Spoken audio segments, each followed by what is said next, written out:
ഞാൻ പിടിച്ച മീനൊക്കെ കഴിച്ചാ? നല്ല ടേസ്റ്റ് ഉണ്ടായിരുന്നു. അല്ലെങ്കിൽ പുഴയൊന്നും കുളത്തിൽ നിന്നൊക്കെ കിട്ടുന്ന മീൻ നല്ല ടേസ്റ്റ് അല്ലേ? അതെനിക്ക് ഭയങ്കര ഇഷ്ടാ.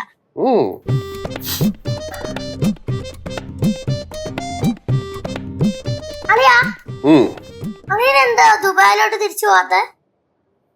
ദുബായിക്കോ? അത് എന്റെ ലീവ് എക്സ്റ്റെൻഡ് ആയില്ലേ. അത് മാത്രമല്ല അവിടത്തെ ജോലികളൊക്കെ ഇല്ലേ, അതെനിക്ക് ഇവിടെ ഇരുന്നും ചെയ്യാവുന്നതേ ഉള്ളൂ. ആണാ? പക്ഷെ ഞാൻ അങ്ങനല്ലല്ലോ കേട്ടത്. പാറൂസ് എന്നടാ കേട്ടെ? അളിയാ, അളിയൻ ആരോടും പറയരുത്. സത്യം എന്താ? എന്താ ഞാൻ ആരോടും പറയണ്ടാത്തത്? സത്യം എന്തുവാ? ഞാൻ പറഞ്ഞല്ലാട്ടാ, കേശോടെ ഫോൺ വിളിച്ച് പറയുന്നത് കേട്ടതാ. അവൻ എന്നാ പറഞ്ഞേ? അളിയന് ദുബായിൽ ഒട്ടകത്തിനെ കുളിപ്പിക്കുന്ന ജോലിയാണ്. ആ ജോലി ചെയ്തോണ്ടിരുന്നപ്പോ എന്തോ തെറ്റ് പറ്റിയിട്ട് അറുബാബു ചാട്ടാറിനടിച്ച് പറഞ്ഞു വിട്ടതാന്ന കേശോട്ടൻ പറഞ്ഞത്. കേശോട്ട് ഇത് ആരോടാ പറഞ്ഞേ? അതൊന്നും എനിക്ക് അറിഞ്ഞുകൂടാ. വല്ല തമാശ പറഞ്ഞേ? ഞാനും ആദ്യം അങ്ങനെ വിചാരിച്ചേ. അളിയാ, അളിയന്റെ 2 കൈ കാണിച്ചേ.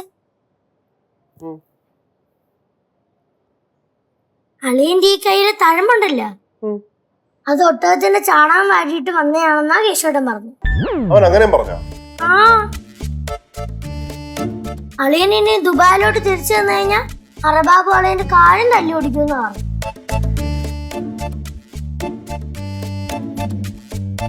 അളിയാ, ഇതൊക്കെ പറഞ്ഞത് ഉള്ളതാണോ അളിയാ?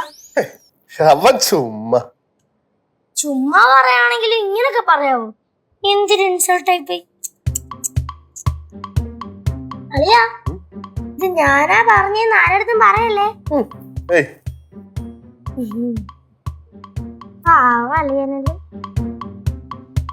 കുഞ്ഞുപോലെ കൊണ്ടുവന്ന കേശവന് ദേ കിടക്കുന്നു.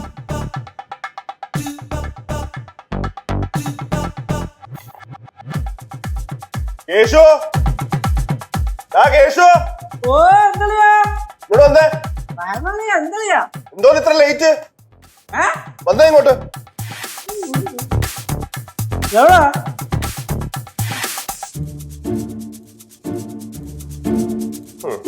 എടാ, നിന്നെ ഞാനേ ഒരു അളിയനെ പോലാണോടാ കണ്ടേ?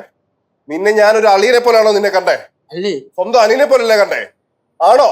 എന്നിട്ട് നീ ഇത് തന്നെ എന്റെ അടുത്ത് കാണിക്കണം. ഞാൻ അളിയനോട് എടുത്തോണ്ട് വന്നത്. എടാ, ഇതിന്റെ കാര്യമല്ല ഞാൻ പറഞ്ഞേ. നീ എന്നെ പറ്റി നാട്ടുകാരോട് പറഞ്ഞു നടക്കുന്ന കാര്യങ്ങളൊക്കെ ഞാൻ അറിഞ്ഞു.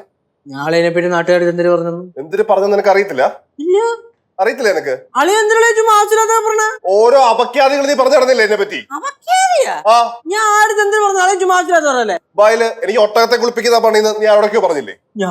പറഞ്ഞില്ല. അതുപോലെ ഞാൻ ദുബായിൽ തിരിച്ചു പോയ എന്ത് സംഭവിക്കുന്ന പറഞ്ഞേ? എന്ത് സംഭവിക്കുന്ന പറഞ്ഞേ? അറിയില്ല. എന്താ മോനെ പ്രശ്നം? എന്താ? എനിക്കറിഞ്ഞൂടെ ആളെ എന്തൊക്കെ വിളിച്ചു പറയുന്നത്. എന്താണ് കാര്യം എന്ന് പറ. പിന്നെ നാട്ടുകാരോട് ഓരോ അപഖ്യാതി പറഞ്ഞുണ്ടാക്കും എന്നെ പറ്റി. നീ എന്തോ സിദ്ധുവിനെ കുറിച്ച് പറഞ്ഞു നടക്കുന്നേ? എന്താണ് എനിക്ക് പ്രശ്നം? ഞാൻ അറിയാത്തോണ്ട് ചോദിക്കണം. എന്താ കളിയാ നീ എന്തോ വിളിക്കുന്നേ? ആളെ എന്തൊക്കെ വിളിച്ചു പറയണത്? എന്റെ ഭാഗത്താണോ തെറ്റ്? ഞാനേ നിന്നെ സ്വന്തം അനിയനെ പോലെ കണ്ടു. ഇതൊക്കെ ഞാൻ തന്നെ കേൾക്കണം. കൊള്ളാടാ, താങ്ക് യു. അമ്മൂമ്മ ഒരു സൈഡ് തരൂ. കേശുവേ, ശരിക്കും എന്താണ് പ്രശ്നം?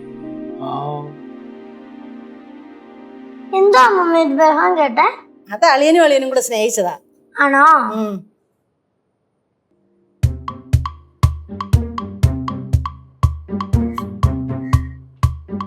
എന്താ പ്രശ്നം? എനിക്കൊന്നും അറിഞ്ഞു.